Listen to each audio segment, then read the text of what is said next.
fait, la grandeur d'un homme politique, c'est plutôt de savoir la terminer et de vouloir s'en sortir. Et je ne sais pas comment le président Poutine va expliquer. Aujourd'hui, il y a eu ici une mobilisation, là, ces derniers jours, où des jeunes sont demandés de se rallier aux troupes russes. Comment il va expliquer à des mères qu'elles vont perdre leur fils, à des femmes qu'elles vont perdre leur époux, à des enfants qu'ils ont perdu leur père pour une guerre qui n'a aucun sens? aucun sens. Et en tant que politique, ça fait 9 ans maintenant que je suis Premier ministre dans mon pays. J'ai toujours essayé de trouver des réponses aux questions que je me pose. Et c'est la première fois, cher représentant de la Fédération de Russie, que je n'arrive pas à trouver de réponse. Je n'arrive pas à comprendre. Et donc ici, encore une fois, un appel à votre président pour qu'un cessez-le-feu et la diplomatie soit ce qui doit arriver. Alors j'ai fait les appels, mais après Boutcha, je ne pouvais plus. J'ai pas compris, et surtout de vouloir décorer après des militaires qui ont commis des crimes et quelque chose qui était intolérable n'est pas assez fort, qui était pour moi quelque chose d'inacceptable. Alors la guerre continue, elle a fait plus déjà de 14 000 victimes. Parmi la population civile en Ukraine, il y a plus de 1000 enfants. Et quand on voit qu'il y a des charniers qu'on retrouve, avec des gens qui ont été abattus, c'est ce que j'ai vu aussi à Boutcha, des exécutions sommaires. Chaque jour qui continue est un jour de trop. Et je dois vous dire qu'aussi que l'agression russe fait peser aussi des menaces sur les installations nucléaires ukrainiennes et que dans beaucoup de pays, on a peur. Un risque inacceptable pour l'Ukraine, mais aussi pour les autres pays européens. Et comme je vous l'ai dit, je me suis rendu en Ukraine il y a plus ou moins 3 mois et j'ai visité les villes de Borodianka, Boutcha et Irpin, où j'ai rencontré, permettez-moi de parler d'une expérience personnelle, une femme qui avait tout perdu, tout. Mais elle gardait l'espoir, elle gardait la volonté de croire en la paix. Et elle était là avec son petit-fils, qui était devenu sourd à cause des bombardements qui avaient lieu à côté de lui. Alors je suis désolé, cher représentant de la Fédération de Russie. On ne peut pas condamner un pays, on ne peut pas condamner une génération, on ne peut pas tuer des innocents. Je trouve pas de mots. Et quand j'ai vu le choc des atrocités qui ont été faites par les forces militaires russes, je ne peux m'incliner devant la mémoire des enfants, des innocents, qui payent de leur vie et des vies brisées par la guerre. Je le dis ici, Madame la Présidente, et je l'ai dit aussi à Kiev, l'Ukraine peut continuer à compter sur nous pour l'aider à défendre son indépendance, sa souveraineté, son intégrité territoriale à l'intérieur de ses frontières internationalement reconnues et le droit à la légitime défense ou l'article 51 de la Charte. Et il est de notre responsabilité d'aider l'Ukraine. On ne peut pas accepter qu'un voisin plus grand, moi-même je dois vous l'avouer, Madame la Présidente, je ne fais pas partie des pays les plus grands par sa taille ou par son armée, mais je ne peux pas m'imaginer vivre dans un pays où je dois me tracasser de la part d'actions de mes voisins et je pense que le plus grand projet de paix qu'ait connu mon continent, c'est l'Union européenne. Et si depuis 1957 je vis en paix, c'est justement parce qu'on essaie de construire des choses ensemble. Et c'est vrai que je suis entre la France et l'Allemagne et qu'à l'époque de la Deuxième Guerre mondiale, c'était des ennemis. Et aujourd'hui, nous sommes partenaires, nous construisons quelque chose ensemble. Alors nous avons, à l'époque aussi, aujourd'hui, je ne serai pas devant vous, je ne vivrai pas dans une démocratie si des pays qui n'étaient pas mes voisins, mais d'autres pays ne m'avaient pas aidé. Et nous avons aussi, en tant que Luxembourg, ouvert nos portes aux personnes fuyant la guerre.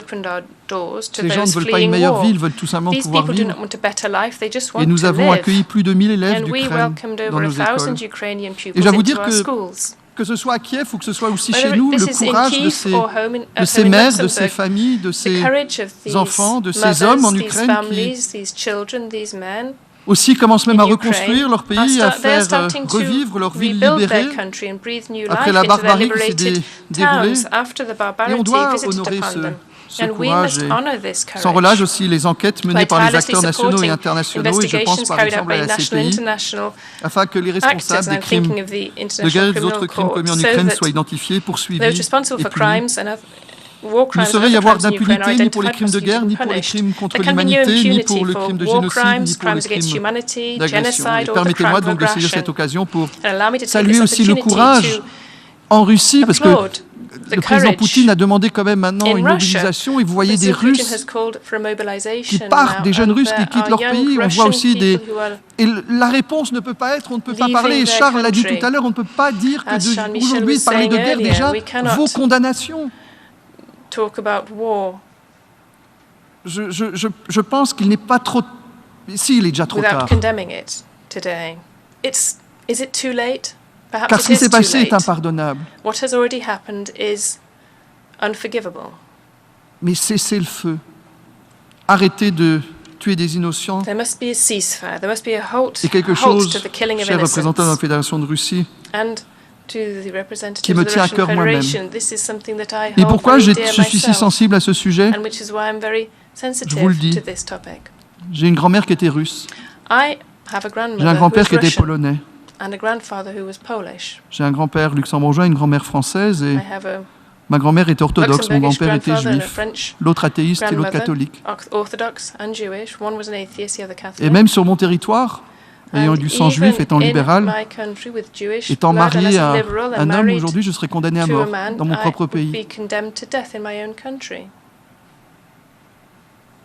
Acceptons les différences, acceptons la richesse de la diversité. Et essayons de vivre en paix. Ne recommettons pas les mêmes erreurs. Et ici, je lance un appel au président Poutine. Je vous l'ai dit tout à l'heure, commencer une guerre n'est pas le plus difficile. Et savoir en sortir. Mais c'est là qu'on reconnaît la grandeur. Et surtout que cette guerre a commencé à un moment où la plupart d'entre nous, on sortait du Covid. On pensait qu'on allait pouvoir s'en sortir et on a eu maintenant l'insécurité alimentaire aussi, et tout particulièrement les pays et les populations en situation de fragilité en Afrique et aussi au Moyen-Orient. Et je le répète aux collègues africains, car je sais que le narratif de dire que c'est les sanctions européennes qui posent problème à la crise alimentaire est faux. C'est la guerre, l'agression en Ukraine qui est la responsabilité des problèmes qu'on connaît. Et je dois remercier aussi le président Erdogan qui s'est mis autour de la table pour essayer de trouver un moyen de sortir aussi la mer Noire aux exportations ukrainiennes de céréales. Et cet accord est vital pour des millions de personnes. Et nous voyons aujourd'hui aussi une hausse des prix de l'énergie et des répercussions aussi qui sont très dures pour de nombreux Européens. Alors c'est facile de dire qu'il faudrait abandonner les sanctions. Moi, ce que j'aimerais, c'est qu'on abandonne la guerre. Pas nous, mais vous, nos collègues russes. Je tiens aussi à saluer l'initiative du secrétaire général de réunir un groupe de réponse à la crise mondiale de l'alimentation, de l'énergie aussi et du financement pour identifier des solutions à court et à moyen terme. Et je remercie Antonio Guterres et ses équipes pour leurs efforts vraiment énormes, comme je l'ai dit tout à l'heure, concernant l'accord avec la Turquie. Et nous devons soutenir aussi le programme alimentaire mondial de la FAO et de la FIDA pour renforcer la résilience alimentaire. Et on voit aujourd'hui que la région du Sahel, qui souffre d'une insécurité alimentaire amplifiée par le changement climatique, justement, et aussi les effets de la guerre. Et j'étais il n'y a pas longtemps aussi au Niger et je tiens aussi à remercier le leadership du président Bazoum, qui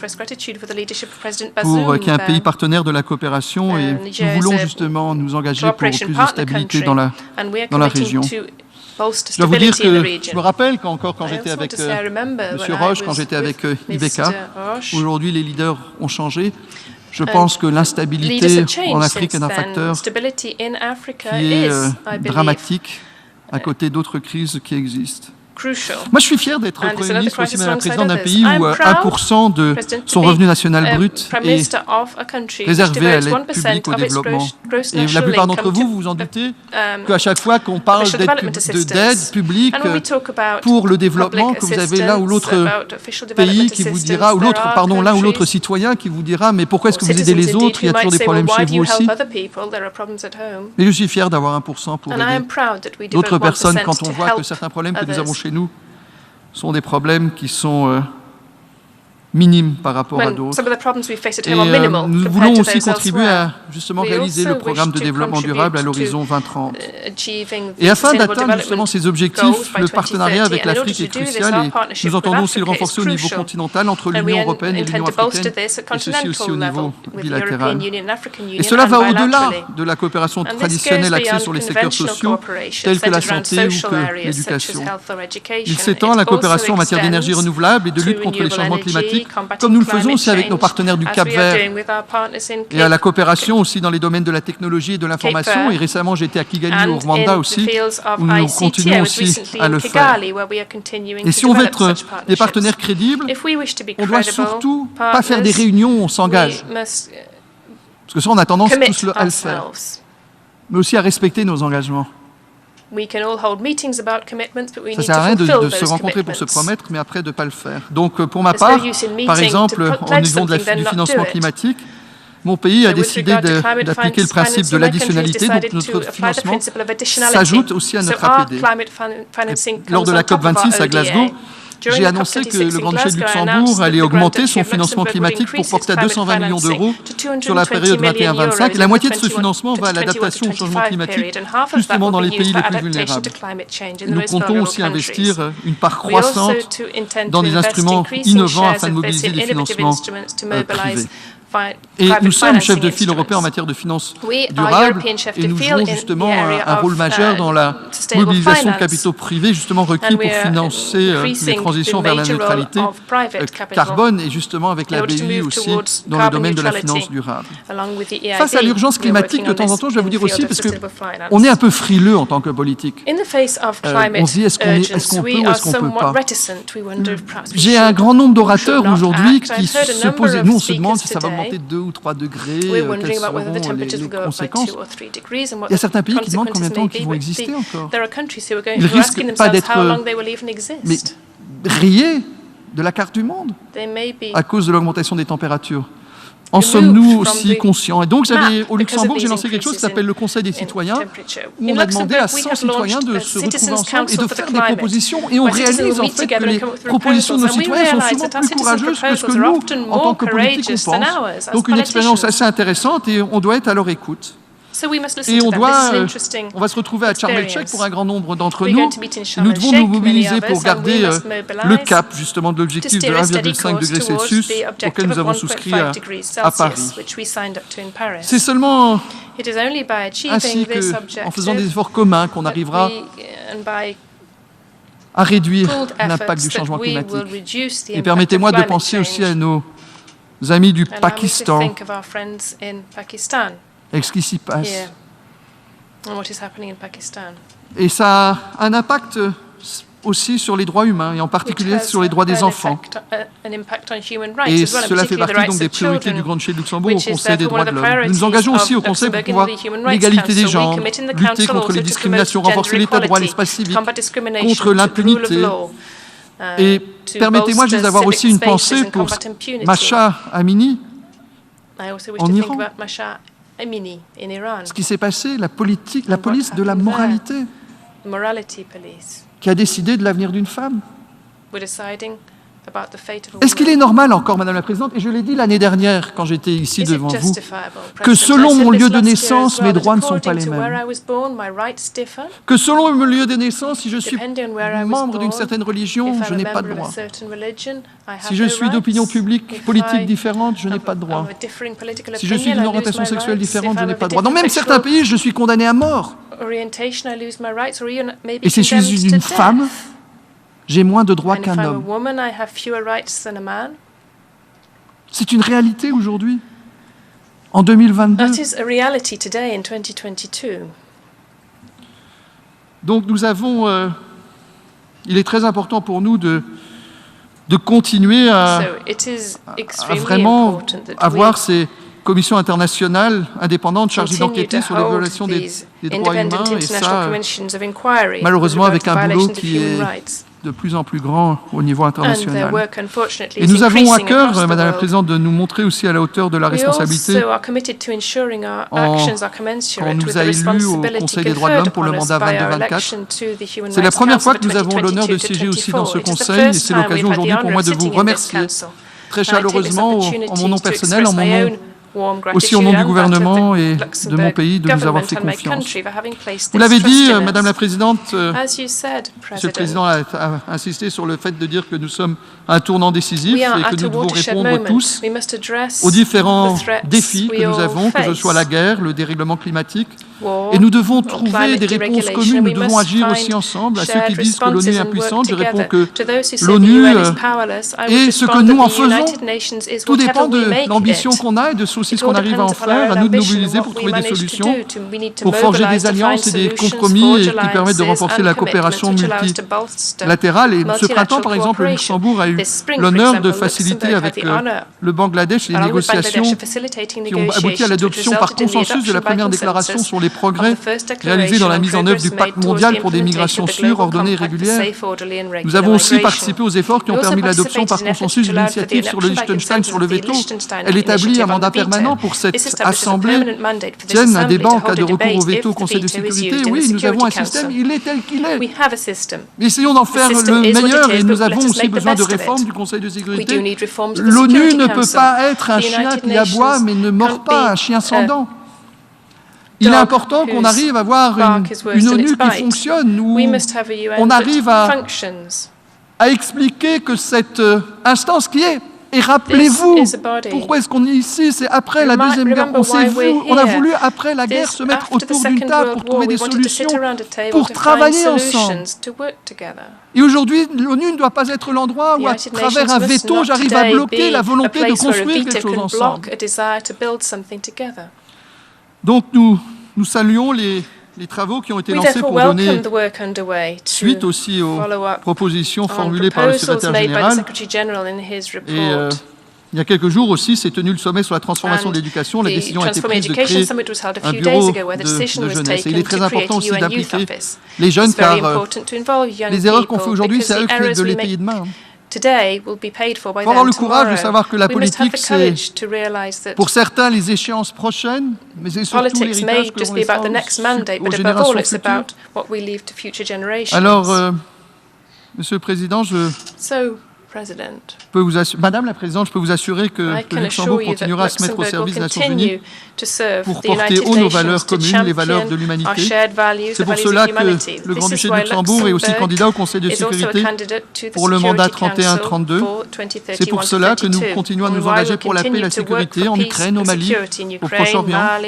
C'est pour ça que nous nous engageons pour les droits de tous les êtres humains et que nous soutenons l'action humanitaire pour les populations du Sahel, de la Syrie, de l'action humanitaire. Et c'est pour cela que nous répondons toujours présents quand il s'agit de défendre la Charte des Nations Unies. Madame la Présidente, je vous remercie de l'attention et j'espère que l'année prochaine, qu'on se retrouvera ici. Les atrocités qui se passeront en Ukraine feront partie de l'histoire. Merci. От имени Ассамблеи хочу поблагодарить премьер-министра, On behalf of the Assembly, I wish to thank the Prime Minister, Minister of State, Minister for Communications and Media, and Minister for Religious Affairs of the Grand Duchy of Luxembourg for the statement just made, and I request protocol to escort His Excellency. Ассамблея заслушает The Assembly will hear an address by His Excellency Mark Rutte, Prime Minister and Minister for General Affairs of the Kingdom of the Netherlands.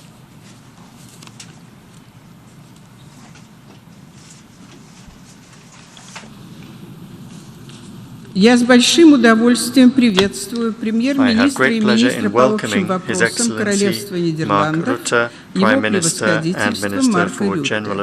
Приглашаю его выступить перед Ассамблеей. Madam President, Your Excellencies, ladies and gentlemen.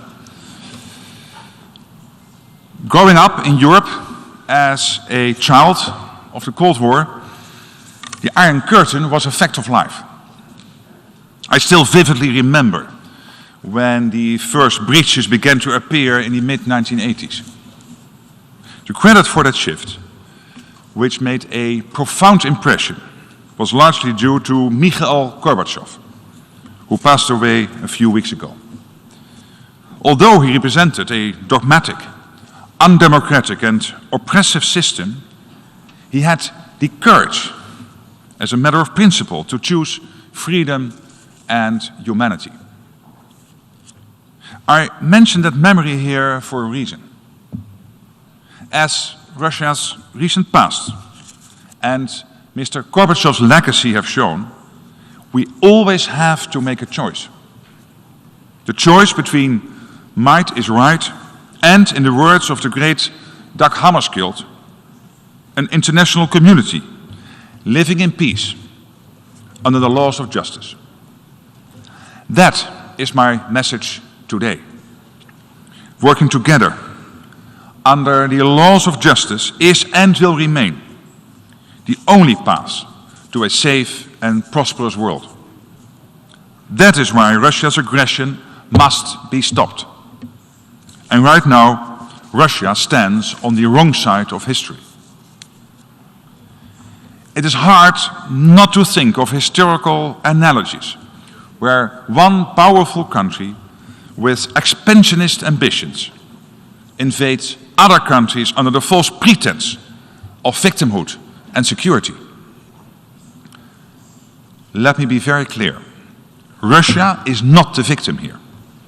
It is the aggressor. And the whole world knows it.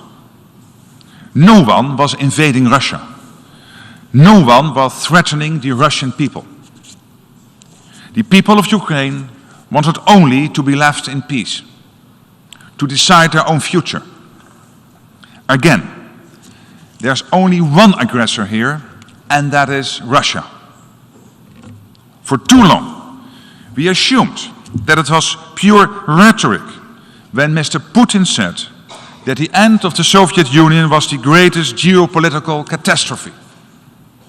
In hindsight, we all should have paid heed to his words, because they reflect a dangerous worldview. He won't stop at Ukraine if we don't stop him now.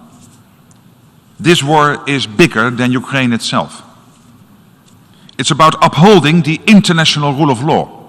It is about a sovereign people's right to choose its own path.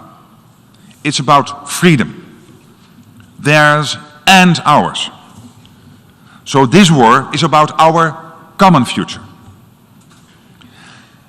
And there's only one path for us to follow, one right choice to make. We must uphold the fundamental principles of the UN Charter. Principles we agreed to after the painful lessons of history learned from a past aggressor. This year, the NATO and European Union allies are more united than ever in our determination to stop Putin. And all UN member states should be united in condemning this unprovoked war. Because Russia's unbridled aggression is an assault on the UN Charter and the international rules-based order, an assault on the very foundations of our partnership, and so an assault on the security of us all. The Ukrainian people are fighting for their freedom, one stride at a time. I have great admiration for Ukraine's achievements on the battlefield. Ukraine is gaining ground. This shows that our military assistance is working, and it motivates us to do even more. In the past week, Putin made a speech that can only be described as a sign of panic, a sign of weakness. He is losing his own ill-thought war, and he knows it. That's why he clutches onto his delusionary narrative, full of lies and deceit. His words were meant to intimidate, but they leave us cold. Putin's later threats to invoke its nuclear capabilities are intended to sow division in the growing unity that the world is showing, but he will not succeed. Together with our allies, the Netherlands will continue supporting Ukraine. in any way we can, however long it takes, every inch of the way. So I call on each of you, all the UN member states, to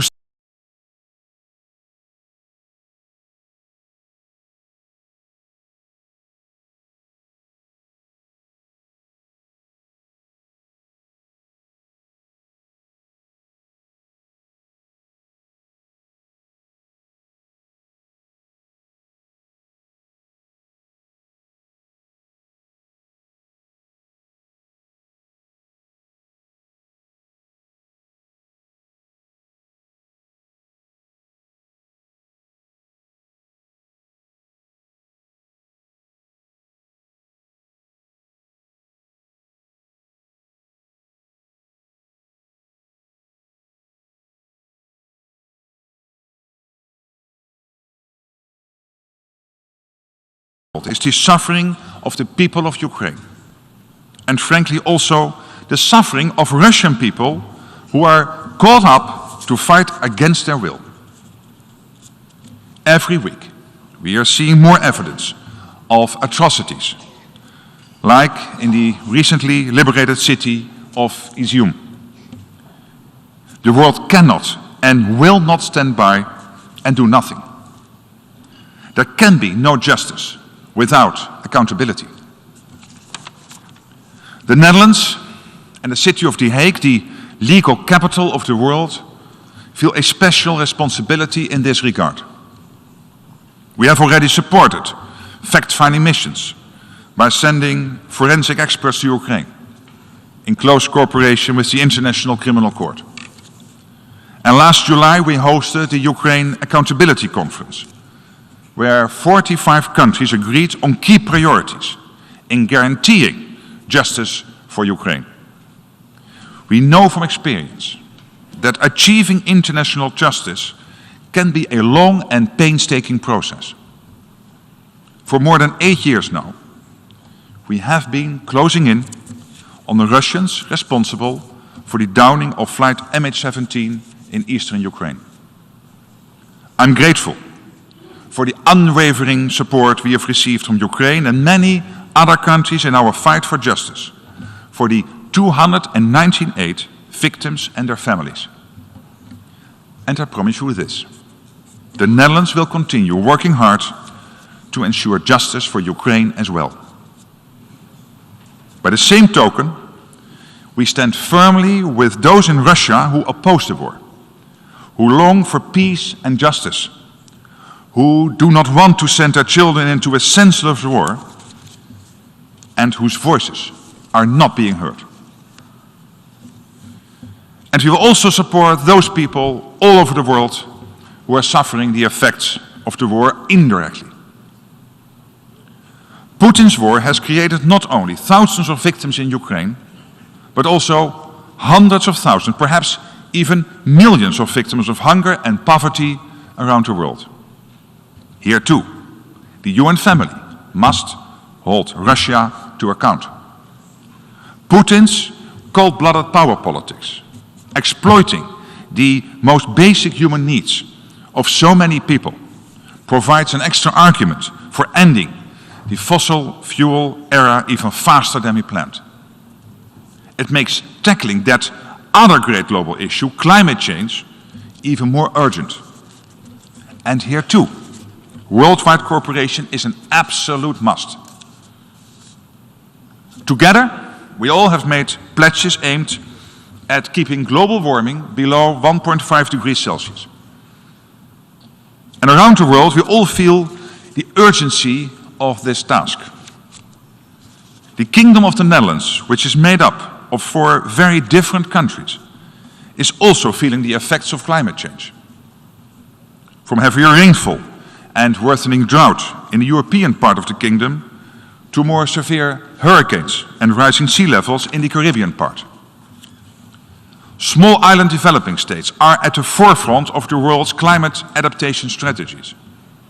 And Curaçao, Aruba and Sint Maarten, the island countries of our kingdom, are no exception.